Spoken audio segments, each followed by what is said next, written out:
So I started this practice several months ago, praying first thing in the morning and last thing at night. The prayer is, please, great mystery of life, show me how I can help. And in my research for this sermon, I learned many answers to that question.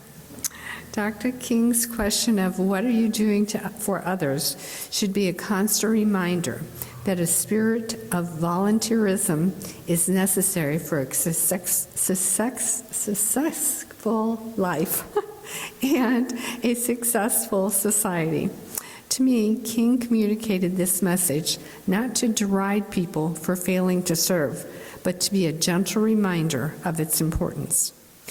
I Googled, what are you doing for others? And here are some of the answers. The first one is from Karen Logan. Karen said, number one, I'm a delegate for Bernie Sanders. I believe if he is president, his policies will improve the lives of many people. Number two, I volunteer at a food bank. Number three, I try very hard to offer good advice on Quora.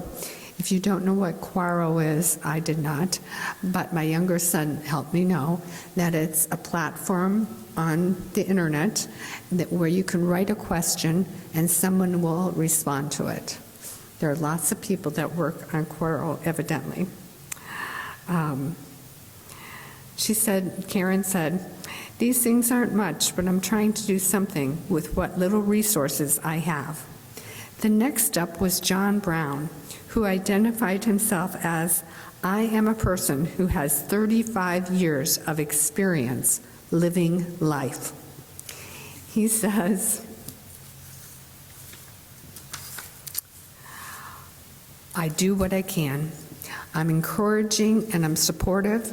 I try to give sound and thoughtful advice, try to help people see problems in a more productive and positive light. Then he tells this story. Most of my time goes to my job, which keeps me in shape but doesn't pay much. But I can't use that as an excuse not to volunteer. So when I do go out, I do magic for people. Not for money. I do it to practice and to make people happy. Once I was in a busy Dunkin' Donuts and a woman had 3 kids being unruly. I started showing them some magic, and soon there were 8 kids in front of me and a row of adults behind them and others watching from their tables. We were all just waiting around for our food, but the time wasn't boring or annoying for anyone. Like I said, I just do what I can. And here's Chris Hurd.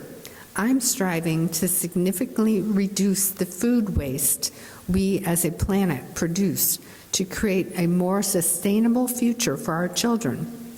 I'm achieving this by leading the expansion of a food sharing platform called Olio, O-L-I-O, across the whole of Scotland. We have successfully grown the platform to create a network of 45,000 people, food sharers across the whole of the UK, recently expanding the services by opening the platform internationally. If you have any surplus food, you can list it on the app and your neighbors can request it. Food that is otherwise destined for the trash can be saved and eaten instead of contributing to global warming on the scrap heap. Olio aims to save the environment at the most micro level in the home by saving it 1 carrot or 1 cupcake at a time. And here's Cindy Curtis with a twist on King's teachings. She asked, what have others done for you? Please ask yourself that question right now. What have others done for you? Cindy says, others have done so much for me. I left home at 12 years old. I knew a family and I went to live with them because living at home just was not possible anymore. While I was there, the mom taught me how to cook, watch children, and how to tidy up the house. She and her husband gave me a real home with good little brothers and good little sisters. I felt very safe and they gave me lots of love and a good life. I am grateful. Many businesses and schools are closed on MLK Day, making it a great day to carry out Dr. King's legacy of serving others. Dr. King led a movement to achieve legal equality for African Americans in the United States. He worked within grassroots efforts to gain the attention of action towards overcoming injustices. Dr. King also worked to register African American voters in the South and led marches to increase African American voter turnout. It is likely his efforts in the 1950s and 60s still play a pivotal role in today's election.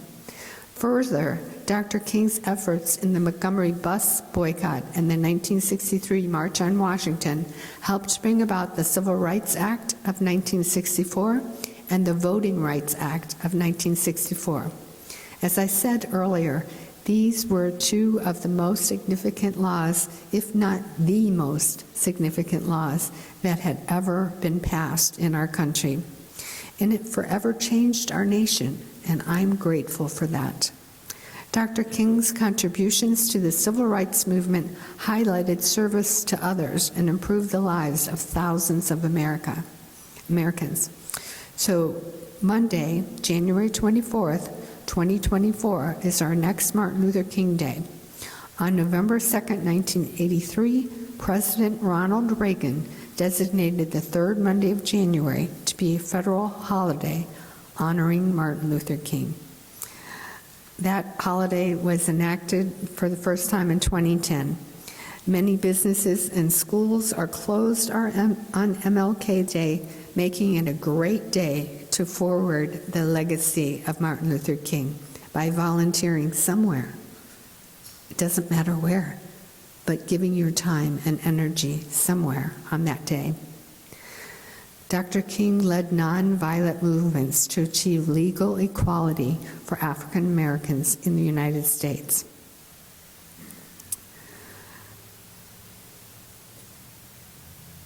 Thank goodness we have these laws nowadays. They've forever changed our nation.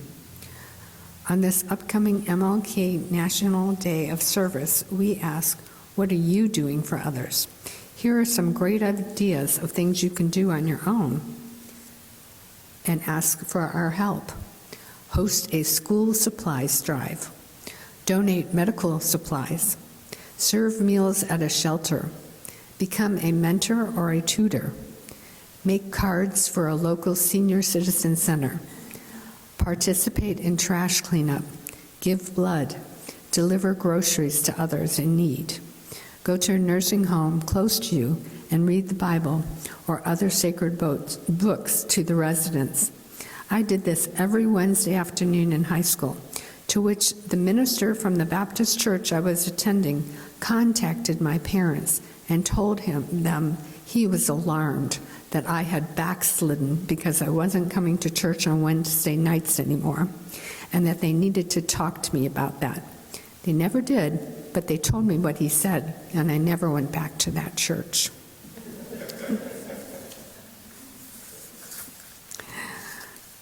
So join us next MLK Day on January 15th as we come together to build a beloved community through unity, service, and transformation. Let's honor Dr. King's legacy. Maybe we can watch Selma here together that night. Why is Martin Luther King Day considered a day of service? King declared that it should not be a day off, but a day on, a day to volunteer somewhere and pay homage to the great life and work of Martin Luther King Jr. Dr. King's question of, what are you doing for others, should be a constant reminder that a spirit of volunteerism is necessary to a successful life and a successful society. To me, King communicated this message not to deride people for failing to serve, but to be a gentle reminder to all of us of its importance. King was invited to speak at Barrett Middle School in Alabama. King said to the students at the school, "The question of whether you have a proper, a solid, and a sound blueprint for your life And I want to suggest to you some of the things that should be in your life's blueprint. Here is the inspirational advice Martin Luther King gave to help the students build their own blueprint for their lives. The speech is on YouTube if you want to watch Dr. King in action. It started with, first, know your worth. Number one in your life's blueprint should be a deep belief in your own dignity, in your own worth, and your own somebodyness. Don't allow anybody to make you feel that you are nobody. Always feel that you count. Always feel that you have worth. And always feel that your life has ultimate significance. Number two, secondly, in your life's blueprint, you must have as a basic principle the determination to achieve excellence in your various forms of endeavors. You're going to be deciding as the days and the years unfold what you will do in your life, what your life's work will be. Once you discover that, set out to do it and do it excellently. Be a bush if you cannot be a tree. If you can't be a highway, be a trail. If you can't be the sun, be a star. For it isn't by size that you win or you fail. Simply commit to excellence, and that will be enough. That is, be the best of whatever you choose. The third thing he said to these junior high kids was follow these eternal principles. Finally, in your life's blueprint must be a commitment to the eternal principles of beauty, love, and justice. While life, for none of us, has been a perfect crystal staircase, we must keep moving. We must keep going. Achieve excellence in all you do. Don't give up. Keep going. King said it this way: if you can't fly, run. If you can't run, walk. If you can't walk, crawl.